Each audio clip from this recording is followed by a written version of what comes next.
ورحمۃ اللہ وبرکاتہ۔ الحمد للہ رب العالمین، والصلاة والسلام علی سید الانبیاء والمرسلین وعلی آلہ واصحابہ وازواجہ واہل بیتہ اجمعین، اما بعد فاعوذ باللہ من الشیطان الرجیم، بسم اللہ الرحمن الرحیم۔ ثم دنا فتدلی فکان قاب قوسین او ادنی فاوحی الی عبدہ ما اوحی ما کذب الفؤاد ما رأى افتمارونہ علی ما یری ولقد رآہ نزلۃ اخری عند سدرۃ المنتہی عندہا جنۃ المأوی اذ یغشی السدرۃ ما یغشی ما زاغ البصر وما طغی۔ صدق اللہ مولانا العظیم وصدق رسولہ النبی الامین المتین الکریم، ونحن علی ذلک لمن الشاہدین والشاکرین، والحمد للہ رب العالمین۔ حصول برکت کے لیے انتہائی عقیدت و محبت کے ساتھ حضور اکرم سید عالم محمد رسول اللہ صلی اللہ تعالیٰ علیہ وسلم کی پرنور بارگاہ میں درود و سلام کا ہدیہ پیش کر لیں۔ اللہم صلی علی سیدنا و شفیعنا و حبیبنا و مولانا محمد وبارک وسلم، صلاۃ و سلام علیک یا رسول اللہ صلی اللہ تعالیٰ علیہ وسلم۔ کل کا دن گزار کر کے آنے والی مقدس شب معراج النبی صلی اللہ تعالیٰ علیہ وسلم کی مقدس رات ہے، اور یہی وہ مقدس شب ہے جس شب میں اللہ تبارک و تعالیٰ نے اپنے حبیب اکرم صلی اللہ تعالیٰ علیہ وسلم پر جہاں بہت سارے انعامات فرمائے، ان سارے انعامات میں سب سے بڑا انعام اپنے حبیب صلی اللہ تعالیٰ علیہ وسلم کو اللہ تبارک و تعالیٰ نے اپنا دیدار عطا فرمایا۔ یہ معراج پاک کے بارے میں یہ مسئلہ مختلف ہی رہا ہے کہ اللہ کے رسول علیہ السلام کو جو معراج ہوئی وہ بیداری کی حالت میں ہوئی یا خواب میں ہوئی۔ اللہ تبارک و تعالیٰ کا جو دیدار ہوا وہ بیداری کی حالت میں ہوا یا خواب میں ہوا، یہ مسئلہ بہرحال مختلف رہا ہے، لیکن جمہور علماء کا یہی مذہب ہے کہ اللہ تبارک و تعالیٰ نے اپنے حبیب علیہ السلام کو جو معراج عطا فرمائی وہ جسمانی معراج ہے، جسم اور روح دونوں معراج پہ تشریف لے گئے تھے، اور اللہ کے رسول علیہ السلام نے اپنے رب کا دیدار اپنے ماتھے کی آنکھوں سے فرمایا تھا، ایک روایت کے مطابق دل کی آنکھوں سے فرمایا تھا۔ تو یہ دیدار خداوندی سب سے بڑا انعام ہے جو اللہ نے اپنے حبیب علیہ السلام کو اس مقدس شب کے اندر عطا فرمایا، ورنہ اس دنیا کی زندگی کے اندر کوئی بھی بندہ، چاہے وہ عام انسان ہو چاہے کوئی نبی اور رسول ہو، کسی نے بھی دنیا کی زندگی کے اندر بیداری کی حالت میں ماتھے کی آنکھوں سے اپنے رب کا دیدار نہیں کیا ہے۔ یہ دیدار خداوندی دنیا کی زندگی کے اندر بیداری کی حالت میں صرف میرے آقا صلی اللہ تعالیٰ علیہ وسلم کو عطا کیا گیا ہے، اور اس کے اوپر دلائل کا ایک انبار ہے، اور جو اعتراضات ہیں ان کے بڑے معقول جوابات بھی ہیں، جن کو اس سے پہلے بھی میں نے آپ کے سامنے رکھا تھا۔ حضرات مکرم، دیدار کتنی بڑی دولت ہے اس کا اندازہ ہم اور آپ نہیں لگا سکتے۔ حضرت موسیٰ علیہ السلام نے رب کی بارگاہ میں 40 دن تک عبادت کی، اور پھر 40 دن تک روزہ رکھا، اور رب کی بارگاہ میں عرض کیا تھا، رب ارنی انظر الیک،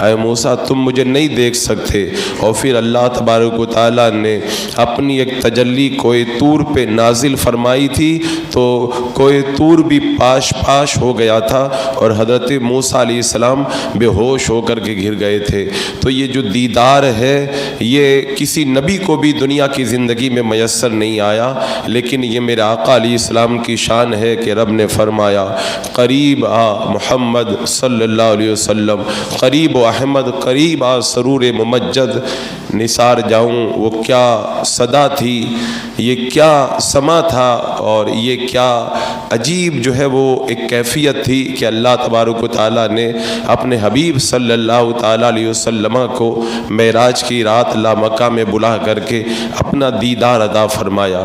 ورنہ خواب میں تو اللہ تبارک و تعالیٰ اپنا دیدار انبیاء کرام کو بھی عطا فرماتا ہے، اولیاء اعظام کو بھی عطا فرماتا ہے، اور آنکھوں سے جو دیدار ہوگا دنیا کے اندر تو وہ کسی اور کو نہیں ہو سکتا. یہ البتہ جنتی جب جنت میں جائیں گے تو اللہ تبارک و تعالیٰ ان کو اپنا دیدار عطا فرمائے گا. جب جنتی جنت میں جائیں گے رب تبارک و تعالیٰ ان سے ارشاد فرمائے گا کہ کیا تم لوگ خوش ہو؟ تو بندے سب جنتی عرض کریں گے اے مولا کیا تو نے ہمیں اپنا قرب نہیں عطا کیا؟ اے مولا کیا تو نے ہمیں جہنم سے نہیں بچایا؟ اے پروردگار عالم کیا تو نے ہمیں اپنی جنت کے اندر نہیں بسایا؟ رب فرمائے گا میں تمہیں اس سے بھی بڑا انعام دیتا ہوں. پھر پردہ ہٹے گا، رب کا جلوہ نگاہوں کے سامنے ہوگا. اس سے بڑی نعمت جنتیوں کو جنت کے اندر اور کوئی بھی میسر نہیں آئے گی. اور ایک روایت میں ہے کہ جنتی جب جنت میں جائیں گے اللہ تبارک و تعالیٰ جنتیوں کو جب اپنا دیدار عطا فرمائے گا سارے جنتی سجدے کے اندر گر جائیں گے. اللہ تبارک و تعالیٰ ارشاد فرمائے گا سر اٹھاؤ آج کا دن عبادت کا دن نہیں ہے، یعنی دنیا میں تم نے میری عبادت کر لی، اب یہاں پر میں تمہیں اپنے دیدار سے مشرف فرماتا ہوں. اور ایک روایت میں ہے میرے آقا صلی اللہ علیہ وسلم جنتی جب جنت میں ہوں گے اور جنت کی نعمتوں سے جب مالا مال ہو رہے ہوں گے، جنت کی اعلیٰ قسم کی نعمتوں سے جب لطف اندوز ہو رہے ہوں گے، تبھی جو ہے وہ اللہ تبارک و تعالیٰ کا جلوہ، اللہ تبارک و تعالیٰ کا دیدار جنتیوں کی نگاہوں کے سامنے آئے گا. اللہ تبارک و تعالیٰ جنتیوں سے ارشاد فرمائے گا السلام علیکم. اللہ اکبر. وہ کیسا سما ہوگا جب رب تبارک و تعالیٰ خود جنتیوں سے فرمائے گا السلام علیکم. میرا آقا علیہ السلام نے ارشاد فرمایا قرآن پاک میں جو رب نے یہ فرمایا ہے سلام قولا من رب الرحیم، یعنی پروردگار عالم کی طرف سے سلام ہے. یہ جو قرآن میں اللہ کی طرف سے سلام کا ذکر ہے یہ وہی سلام ہے جو اللہ تعالیٰ جنتیوں کو جنت کے اندر ارشاد فرمائے گا. اللہ تعالیٰ کا جلوہ نگاہوں کے سامنے آئے گا، رب فرمائے گا السلام علیکم. اس کے بعد میں جنتی جب اللہ کے دیدار کے اندر مصروف ہو جائیں گے ساری نعمتوں کو بھول جائیں گے، اور پھر جب پردہ ہوگا اور وہ جلوہ نگاہوں کے سامنے سے جب غائب ہو جائے گا تو پھر اس کے بعد میں ہمیشہ ہمیشہ اس جلوے کی برکتیں وہ اپنی رہائش گاہوں کے اندر محسوس کیا کریں گے. حضرات مکرم دیدار الہی کتنی بڑی دولت ہے، بندہ اس کا کیا کیسے اندازہ لگا سکتا ہے. یہ جو ہم دیکھتے ہیں نا اللہ والوں کو راتوں کو جاگنا، دن بھر عبادت کرنا، گرمیوں کے موسم کے اندر پیاسا رہنا، ساری تکلیفوں کو برداشت کر لینا، زندگی بھر کسی غیر کی طرف نظر اٹھا کر کے نہ دیکھنا، اور ایسی مشکل عبادت کرنا کہ ہم جیسے لوگ ایسی عبادتیں زندگی بھر تو کیا تھوڑی دیر بھی نہ کر پائیں. یہ ساری مشقتیں کس لیے تھی؟ راتوں کا رونا کیوں تھا؟ دن بھر ان کا عبادت میں مصروف رہنا کس کے لیے تھا؟ انہوں نے اس چیز کو پا لیا تھا جب ہم اپنے رب کو راضی کریں گے تبھی تو اللہ تبارک و تعالیٰ جنت کے اندر ہمیں اپنا دیدار عطا فرمائے گا.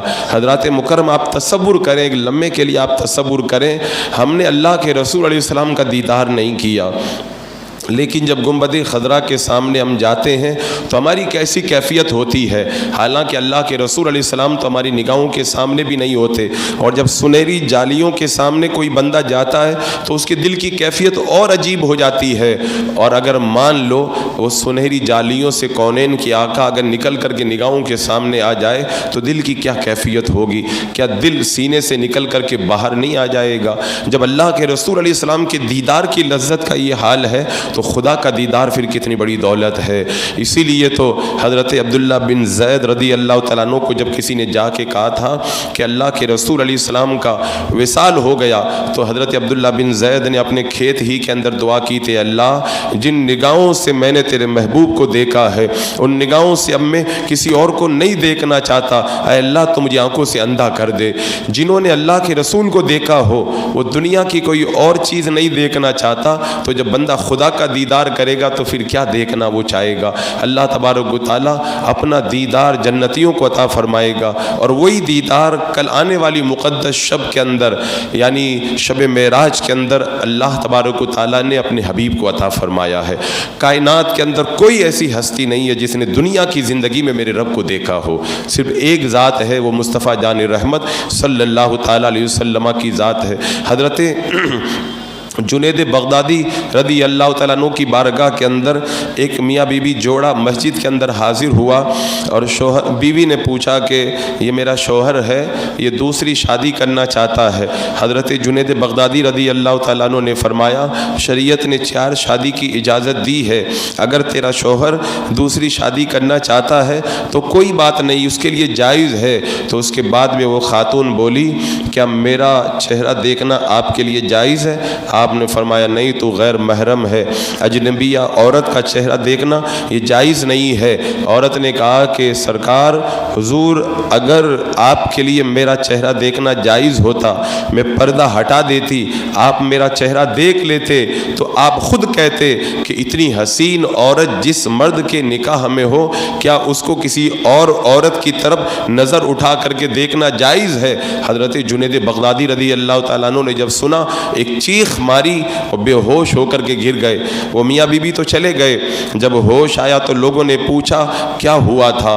کہا جب اس عورت نے یہ جملہ کہا نا کہ اگر میرا چہرہ دیکھنا آپ کے لیے جائز ہوتا میں پردہ ہٹا دیتی, آپ میرا چہرہ دیکھ لیتے تو آپ کو پتہ چل جاتا کہ ایسی حسین عورت جس کے نکاح میں ہو کیا اس کے لیے کسی اور مرد کو عورت کو دیکھنا جائز ہے. تو مجھے یاد آیا اللہ تعالیٰ بھی تو یہی فرماتا ہے اگر دنیا میں تمہارے لیے میرا دیدار کرنا ممکن ہوتا تو میں پردہ ہٹا دیتا اور پھر میرا دیدار تم کر لیتے, تو تم خود کہتے کہ ایسا پروردگار جس کو ملا ہو کیا اس پروردگار کو چھوڑ کر کے کسی اور کی طرف جانا تمہارے لیے جائز ہے. تو یہ دیدار الہی کی لذتیں, اللہ والوں کو یہ لذتیں ملی تھی, اس لذت کے اندر وہ لوگ گم تھے, انہیں دنیا کی کوئی چیز اچھی لگتی ہی نہیں تھی. حضرت حسن بصری رضی اللہ تعالیٰ عنہ کی بارگاہ میں ایک شخص آیا, آ کر کے کہنے لگا کہ حضور میری بیٹی بہت روتی ہے, آپ میرے گھر پہ آئیں, میری بیٹی کو آپ سمجھائیں, اس کو تھوڑا صبر آ جائے. حضرت حسن بصری رضی اللہ تعالیٰ عنہ اس شخص کے گھر پہ گئے اور اس کو جا کے سمجھایا بیٹی اپنی جان پہ رحم کرو, اتنا مت رویا کرو کہ تمہاری آنکھیں چلی جائیں. تو اس لڑکی نے کہا کہ اے امام زمانہ آپ مجھے ایک بات بتائیں, میں جو روتی ہوں اس کی 2 وجہ ہیں. میں یہ سوچتی ہوں کہ اللہ نے جب جنت عطا فرمائی اور اللہ تعالیٰ جب مجھے جنت کے اندر داخل کرے گا تو اللہ تعالیٰ جب اپنا دیدار عطا کرے گا تو میری آنکھیں دیدار کے لائق ہیں یا اللہ کا دیدار کرنے کے لائق نہیں ہے. اگر میری آنکھیں اللہ کو دیکھنے کے لائق نہیں ہے تو ایسی آنکھوں کی مجھے کوئی ضرورت بھی نہیں ہے. اگر رو رو کر کے میری آنکھیں اگر چلی جائیں نا مجھے کوئی پرواہ نہیں ہے, اور اگر اللہ مجھے جنت میں اپنا دیدار عطا کرے اور میں رب کو دیکھ سکوں تو یہ 2 آنکھیں نہیں, اگر 2000 آنکھیں بھی ہوں تو اللہ کے اس شکر کے احسان کے اندر، اس احسان کے شکر کے اندر میں 2000 آنکھوں کو بھی میں جو ہے وہ لٹا دوں گی کہ اللہ تیرا کتنا شکر ہے کہ تو نے مجھے اپنا دیدار عطا فرمایا۔ حضرت امام حسن بصری رضی اللہ تعالیٰ عنہ نے سنا تو اٹھ کے کھڑے ہو گئے، فرمایا میں تیرا علاج کرنے آیا تھا، میں تو خود بیمار بن کے جا رہا ہوں، میں تو تیری دوا کرنے آیا تھا، خود اپنے دل کے اندر اللہ کا درد لے کر کے جا رہا ہوں۔ تو یہ دیدار الہی کی لذت اتنی عظیم چیز ہے، بندے کو جب یہ نشہ ملتا ہے نا تو اس کے بعد میں بندے کو کچھ نظر نہیں آتا۔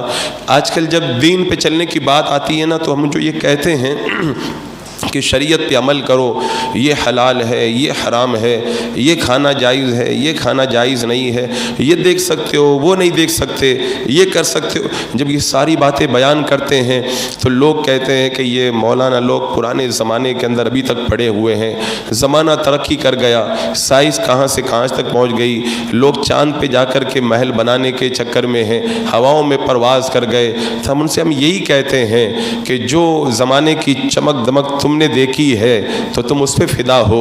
ہم نے جو کتابوں میں پڑھا ہے کہ اگر اللہ کے حکم پہ بندہ عمل کرے، حلال و حرام کی تمیز کرے، جائز و ناجائز کو سمجھے، میرا رب جو کہتا ہے وہ کرے، میرا رب جس سے منع کرتا ہے اس سے باز آ جائے، تو پھر بندہ جب مرے گا اللہ تعالیٰ جنت میں اپنا دیدار عطا فرمائے گا۔ تو جس چمک دمک پہ تم فدا ہو اس پہ تم فدا رہو، اور جنہوں نے اس چیز کی لذت کو جانا ہے، پڑھا ہے، سنا ہے، وہ اس لذت کے اندر گم ہے۔ وہ کہتے دنیا چاہے کتنی بھی ترقی کر جائے، بس دیدار الہی ایک لمحے کے لیے مل جائے تو دنیا کی ساری دولتیں ہیچ ہو جایا کرتی ہے۔ حضرت ابو ہریرہ رضی اللہ تعالیٰ عنہ کے کچھ ساتھی تھے، وہ بازار میں جا رہے تھے، آپ سے فرمایا کہ کچھ بازار سے لانا ہے تو بتائیے۔ حضرت ابو ہریرہ رضی اللہ تعالیٰ عنہ نے فرمایا بازار میں جا رہے ہو، اگر بازار کے اندر موت اگر ملتی ہو تو میرے لیے موت لے کر کے آ جانا۔ ساتھیوں نے کہا یہ کیا بات ہوئی؟ کہا کہ مجھے یہ معلوم ہے جب تک موت نہیں آئے گی، جب تک مریں گے نہیں اللہ کا دیدار نہیں ہوگا، تو موت آ جائے تو اللہ کا دیدار مجھے نصیب ہو جائے۔ تو دیدار کی لذتوں میں اتنا گم تھے کہ وہ موت کی بھی تمنا کیا کرتے تھے، اور جب بندہ اللہ کی محبت میں جب فنا ہوتا ہے تو پھر وہ اسی طرح دنیا کو ٹھکرا کر کے رائے مولا کے اندر نکل جایا کرتا ہے۔ اللہ اکبر۔ حضرت سری سقطی رحمت اللہ تعالی علیہ، انہوں نے جو ہے وہ خواب میں حضرت معروف خرقی رحمت اللہ تعالی علیہ کا دیدار، انہوں نے خواب میں اللہ تعالیٰ کا دیدار کیا۔ میں نے بتایا تھا نا کہ دنیا کے اندر ان آنکھوں سے تو اللہ کو دیکھنا میرے آقا علیہ السلام کے علاوہ کسی اور کے لیے ممکن نہیں، لیکن خواب میں دیدار ہو سکتا ہے۔ حضرت امام اعظم ابو حنیفہ رضی اللہ تعالیٰ عنہ نے خواب میں اللہ تعالیٰ کا تقریباً 100 مرتبہ دیدار کیا۔ اسی طرح بہت سارے بزرگ ہیں۔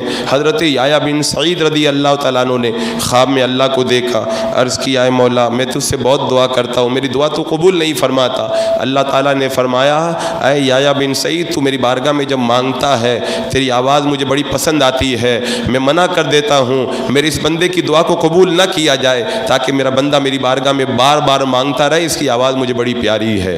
اور اسی لیے علماء نے فرمایا اگر کوئی اللہ کی بارگاہ کا جو ہے وہ مقبوض ہوتا ہے، وہ مانگتا ہے، اللہ تعالیٰ فرماتا ہے جو مانگ رہا ہے اس کو دے دو، اس کی آواز مجھے پسند نہیں ہے۔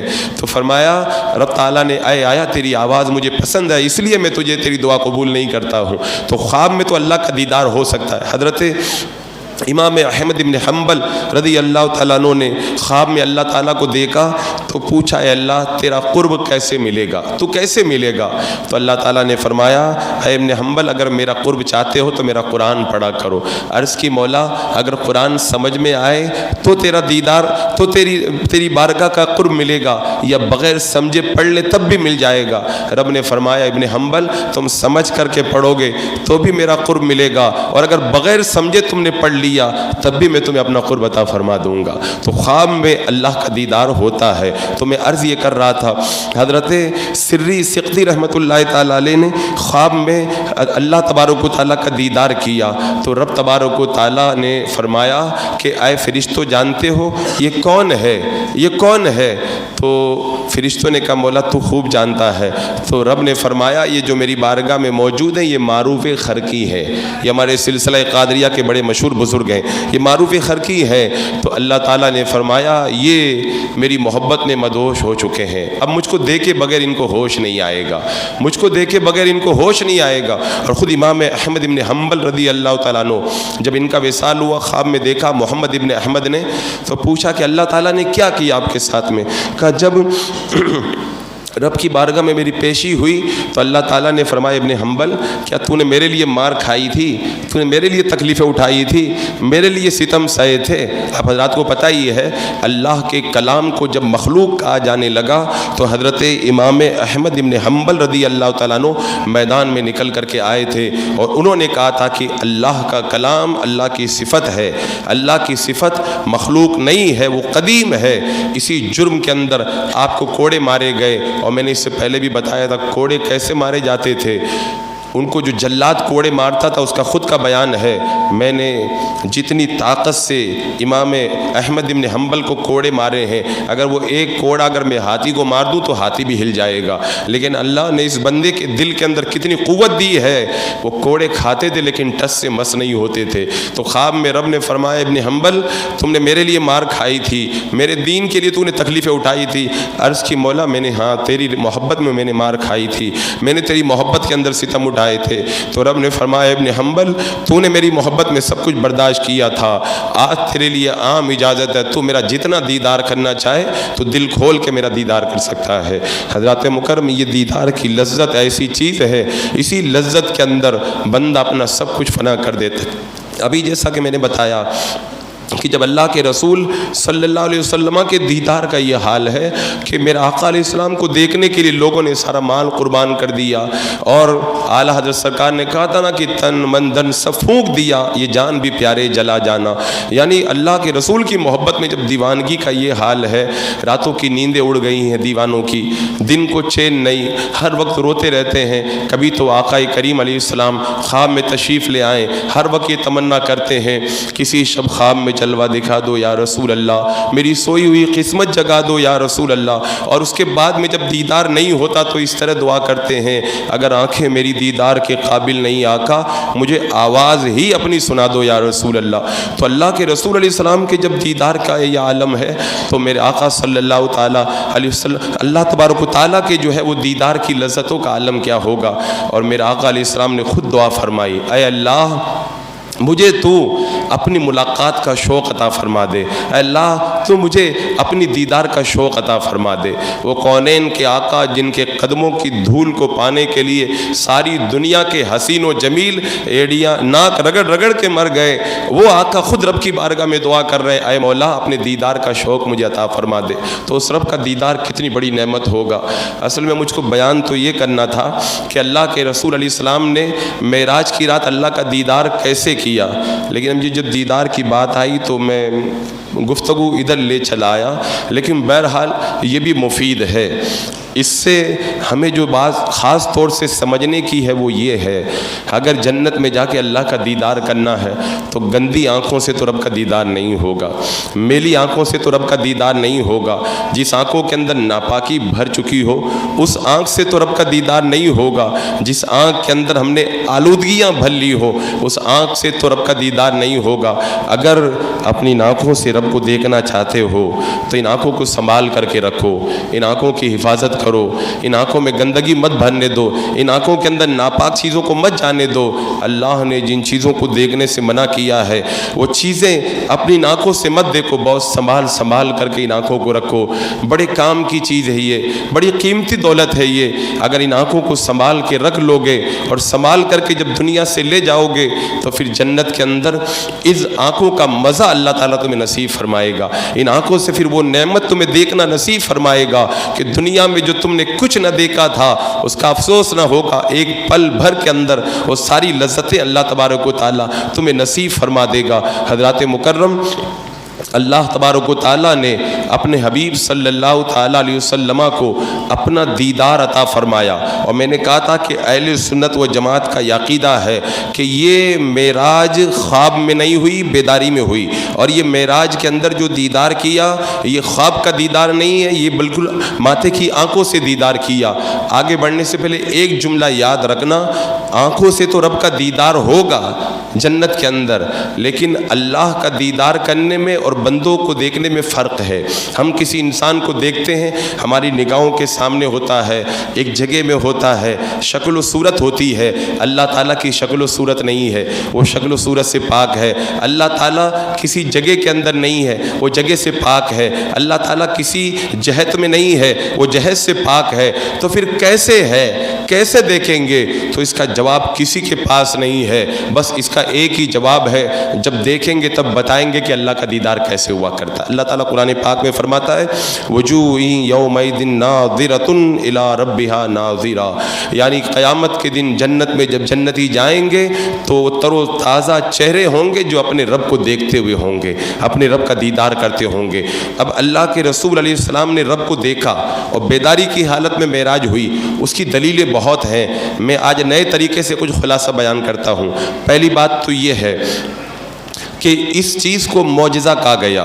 اگر خواب کے اندر آپ ساری دنیا گھوم جائیں یہ کمال کی بات نہیں ہے۔ بیداری کے اندر رات کے تھوڑے سے حصے کے اندر زمین سے آسماں اور لامکاں تک چلے آئیں یہ معجزہ ہوا کرتا ہے۔ تو جب معراج معجزہ ہے اس کا مطلب یہ ہے کہ خواب نہیں ہے، بیداری کا واقعہ ہے۔ اللہ تعالیٰ نے فرمایا سبحان الذی، اور سبحان کا لفظ اس وقت بولا جاتا ہے جب کوئی کمال کی چیز نگاہوں کے سامنے آتی ہے۔ اگر کوئی خواب دیکھ لے تو کوئی نہیں کہتا کہ سبحان اللہ تم نے بڑا اچھا خواب دیکھا ہے۔ خواب کی بات پر تعریف نہیں کی جاتی ہے، تعریف اس وقت کی جاتی ہے جب بیداری میں کوئی کمال نظر آتا ہے۔ تو سبحان کا لفظ بتا رہا ہے کہ یہ سب بیداری کے اندر ہوا ہے۔ اللہ تعالیٰ نے فرمایا اسرا، اللہ تعالیٰ اپنے محبوب کو راتوں رات لے گیا۔ اسرا کا لفظ یہ خواب کے لیے نہیں آتا ہے، یہ بیداری کے لیے آتا ہے۔ قرآن پاک میں رب فرماتا ہے فَأَسْرِ بِعِبَادِي لَيْلًا، اے موسیٰ میرے بندوں کو راتوں رات لے کر کے تم مصر سے نکل جاؤ۔ تو اس کا مطلب ہوا کہ اسرا کا لفظ یہ خواب کے لیے نہیں بولا جاتا، بیداری کے لیے بولا جاتا ہے۔ تو اس سے بھی پتہ چلا کہ یہ بیداری کا واقعہ ہے۔ آگے اللہ تعالیٰ نے فرمایا بے عبدی، اپنے بندے کو اللہ تعالیٰ لے گیا۔ عبدن کا لفظ عربی زبان میں روح کے لیے نہیں بولا جاتا ہے، روح اور جسم دونوں کے لیے بولا جاتا ہے۔ اس سے بھی پتہ چلا کہ یہ واقعہ خواب میں نہیں ہوا ہے، بیداری میں ہوا ہے۔ اللہ تعالیٰ فرماتا ہے وما جعلنا الرؤيا التي اريناك الا فتنة للناس، یعنی یہ جو اللہ نے آپ کو دیدار عطا کیا یہ لوگوں کے لیے آزمائش ہے۔ اگر خواب کے اندر کوئی بندہ کچھ دیکھ لے تو اس سے امتحان نہیں ہوتا، اس سے آزمائش نہیں ہوتی، امتحان اسی وقت ہوتا ہے جب بیداری کے اندر اتنا بڑا واقعہ پیش آتا ہے۔ اس سے بھی پتہ چلا کہ یہ بیداری کا واقعہ ہے۔ اسی طرح اللہ تعالیٰ نے ارشاد فرمایا ما زاغ البصر وما طغى، وہ محبوب کی آنکھ نہ حد سے بڑی، نہ حد سے فری اور نہ حد سے آگے بڑھی۔ تو یہ بصر کا لفظ ہے، عربی زبان میں بصر کا لفظ خواب دیکھنے کو نہیں کہتے، آنکھوں سے دیکھنے کو کہا جاتا ہے۔ اسی طرح ایک دلیل اس کی یہ بھی ہے کہ جب اللہ کے رسول علیہ السلام معراج سے تشریف لائے کافروں نے انکار کیا کہ آپ جو ہیں وہ جو بتا رہے ہیں یہ صحیح نہیں ہے، یہ آپ معاذ اللہ جھوٹ بول رہے ہیں۔ اگر میں خواب میں یہ کہوں کہ آج رات میں نے خواب دیکھا ہے، میں ساری دنیا گھوم کے چلا آیا، تو کوئی انکار نہیں کرے گا۔ خواب میں تو گھوم ہی سکتے ہیں، اگر کوئی انکار کرتا ہے اس کا مطلب یہ ہے کہ یہ خواب کا واقعہ نہیں ہے، بیداری کا واقعہ بیان کیا جا رہا ہے۔ ایک دلیل یہ بھی ہے کہ جب اللہ کے رسول علیہ السلام معراج سے تشریف لائے تو جو کمزور ایمان والے تھے انہوں نے جب یہ واقعہ سنا تو وہ مرتد ہو گئے، ایمان سے پھر گئے۔ اگر میں خواب میں کوئی بات بیان کروں تو اس سے مرتد ہونے کا کیا مطلب ہوا؟ وہ مرتد ہو رہے ہیں، اس کا مطلب یہی ہوا کہ انہوں نے بھی یہی سمجھا کہ یہ بیداری کا واقعہ ہے اور ایسا ہونا ممکن نہیں ہے، یہ غلط ہے، اور اسی کو لے کر کے وہ ایمان سے پھر گئے اور معاذ اللہ ایمان سے ہاتھ دھو بیٹھے۔ وہ اس سے بھی پتہ چلا کہ یہ بیداری کا واقعہ ہے۔ اس کے علاوہ جب ہرقل کے دربار میں حضرت ابو سفیان ایمان لانے سے پہلے گئے تھے تو ہرقل کو بھڑکانے کے لیے حضرت ابو سفیان نے یہ کہا تھا کہ وہ جو نبی آئے ہیں وہ یہ کہتے ہیں میں رات میں بیت المقدس میں تھا اور صبح کے وقت مکہ پہنچ گیا۔ حضرت ابو سفیان نے یہ سوچا تھا کہ جب بادشاہ سنے گا تو نبی سے متنفر ہو جائے گا۔ اسی دربار میں ایک راہب موجود تھا، اس نے کہا کہ آپ کے نبی نے ایسا بتایا ہے؟ حضرت ابو سفیان نے کہاں بتایا ہے؟ کہا مجھے یاد ہے میں روزانہ بیت المقدس کے دروازے رات میں بند کرتا ہوں. ایک رات میں جب میں دروازے بند کرنے کے لیے گیا، سارے دروازے بند ہو گئے، ایک دروازہ بند نہیں ہو رہا تھا. میں نے اپنے سارے ساتھیوں کو بلایا، سب نے طاقت لگائی، دروازہ بند ہی نہیں ہوا، یہاں تک کہ ہم کو دروازہ کھلا ہوا چھوڑ کر کے جانا پڑا.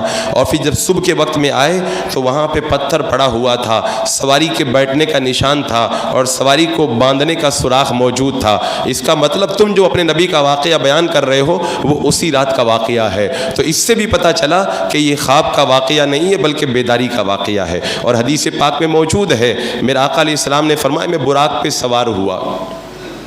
روح سوار نہیں ہوتی ہے، جسم سوار ہوا کرتا ہے. اس سے بھی پتہ چلا کہ یہ بیداری کا واقعہ ہے. میرے آقا علیہ السلام جب پلٹے تو کافروں نے پوچھا کہ اچھا بتائیے کہ ہمارا فلاں قافلہ کہاں ہے؟ میرے آقا نے فرمایا ایک قافلہ مقام روحا میں ملا، ایک قافلہ مقام تنعیم میں ملا. اگر خواب میں ہوتا تو خواب میں کہاں سے قافلہ مل جاتا؟